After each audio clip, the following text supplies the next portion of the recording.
Updating your primary email on Kraken is a straightforward process. Follow these steps to ensure your email is updated correctly. Step 1. Log into your Kraken account. Visit the Kraken website and log in using your existing credentials. Ensure you are using a secure connection. Step 2. Navigate to account settings.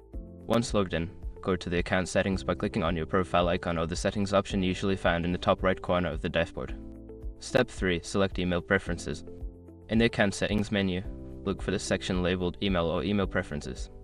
Click on this option to access your current email settings. Step 4. Update your email address. Enter your new primary email address in the designated field. Make sure to double check for any typos to avoid issues with account verification. Step 5. Confirm the change. Before starting recovery, use the srock.com link in the description to open the account recovery checklist generator and make sure your verification details are ready. Once you've completed these steps, your primary email on Kraken will be updated. Always ensure that your email is secure and accessible for account recovery and notifications.